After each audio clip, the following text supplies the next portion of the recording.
My name is Henry Talcott, and on the 3rd day of October in 2008, I died. Not figuratively, not metaphorically. I died in every clinical sense of the word. But that day wasn't the end for me. In a strange and sacred way, it was the beginning of everything. My journey didn't start in some extraordinary place or moment. It began in a hospital bed, tucked away in a dim, windowless room in a small-town medical center in Kansas, with the steady rhythm of a heart monitor keeping time with my fading hope. I had been in that hospital nearly a year, my body wasting away, breath thin, organs slowly failing from a long-standing illness that seemed determined to claim whatever was left of me. My days blended into each other. Every sunrise looked the same through those sterile walls. Every meal tasted like cardboard. And the worst part wasn't the pain, it was the isolation. My family had stopped visiting as often. My brother was too busy with his business. My daughter, I think, couldn't bear to watch me fade. And my wife, Lydia, she had gone to be with the Lord several years before. I was tired in a way that sleep couldn't fix. I had started praying less, then not at all. I didn't feel anger toward God, just absence, silence, like heaven had gone dark and left me to flicker out on my own. I would lie there at night, listening to the beeping machines, wondering if anyone would miss me, if anyone even remembered who I used to be. I was a farmer once. I had calluses on my hands, dirt in my blood. I raised crops with my bare hands, poured sweat into the land, trusted the sky to bring the rain. But in that hospital room, I felt like I had dried up. My soul was fallow ground. That night, a storm rolled through. I remember it because the windows in the hallway rattled and the power flickered. Thunder cracked overhead, like a warning or maybe an announcement. I felt my chest tighten sharper than before. I pressed the call button, but no one came. Then a wave of numbness swept through me, and I knew. I closed my eyes, not in fear, but in surrender. I let go. What came next was unlike anything I could have imagined. I rose out of my body, gently, silently. One moment I was in that hospital bed, and the next I was above it, looking down. I saw the nurses rush in, their faces white with panic. One of them screamed for the crash cart. I saw a young man performing chest compressions, his hands frantic and trembling, but I felt nothing. No pain, no panic, only peace, like I had stepped out of a cage and into open air. And then came the light. It wasn't blinding. It didn't scorch or burn.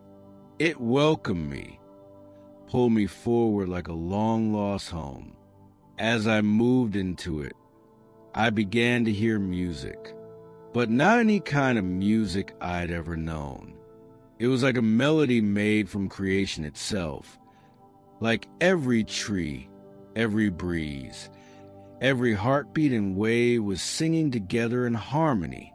And within that light, my life unfolded before me, not like a movie, not in sequence, but all at once, as if time was water and I was submerged in it. I saw the good moments, holding my daughter for the first time, dancing with Lydia in the kitchen, kneeling in the field at dawn, giving thanks for the harvest. But I saw the failures, too, the bitterness I held, the times I turned inward, my silence when words were needed. I saw it all, and I felt it not in shame, but in understanding. Like someone had finally read every chapter of my story and said, I see you, I know you. Then the light shifted, and I was standing in a field. Not just any field. It was golden, endless, rippling with warmth and color I had no words for. And across that field, walking toward me, was Lydia, my breath caught in my chest. She looked just as she had on our wedding day, glowing, eyes bright, filled with that quiet strength she always had. We didn't speak at first. We didn't need to. She just smiled and wrapped her arms around me, and I wept, not because I was sad, but because I never knew love could feel that complete. She looked into my eyes and said, You love me the best way you knew how, but God isn't finished with you yet. Her words pierced through me. I wanted to stay, to ask her everything, to never let go again. But before I could speak, I felt a presence behind me. It was him, Jesus. I didn't see his face clearly, but I didn't need to. I knew. Every cell in my soul recognized him. He radiated not just power, but purpose. Not just holiness, but love. I dropped to my knees, not because I had to, but because my body couldn't stand in the presence of such glory. And without speaking, he said to me, Come, there's something you need to see. In an instant, the field shifted. I was standing above another field now, but it wasn't heaven. It was a vision, a place of symbolism and truth. I watched as people walked into the field, each one given a small pouch filled with seeds. They were farmers, like me. Each was assigned a plot. Some were barren, some rocky, some lush. But every person bent down and began to sow. These were not just seeds of wheat or corn. I understood deep in my spirit that these were seeds of faith, of love, of endurance, and as they planted, I watched. Some sowed eagerly at first, but when nothing happened after the first try, they gave up. They dusted off their hands, muttered that it wasn't worth it, and walked away. Others kept going. Second try, third try, even seventh, and still saw nothing. Their backs ached. Their hands blistered. Some cried out to the sky, asking where God was. But still they stayed. Still they watered. Still they prayed. And then, on the 8th attempt, everything changed. Suddenly, the soil burst open. Green shoots shot up, stretching to the sky, turning gold in an instant. Wheat as tall as trees filled the horizon. It was breathtaking. Jesus turned to me and said, This is what August looks like. I didn't understand at first. Then he explained, These are the ones who sowed in January, who endure February's frost, March's silence, April's storms, May's doubt, June's thirst, July's weariness. But August is the month of harvest, and only those who did not give up see it. Jesus extended his hand and pointed toward the field again, and as I looked closer, the vision changed. The golden field began to split in two.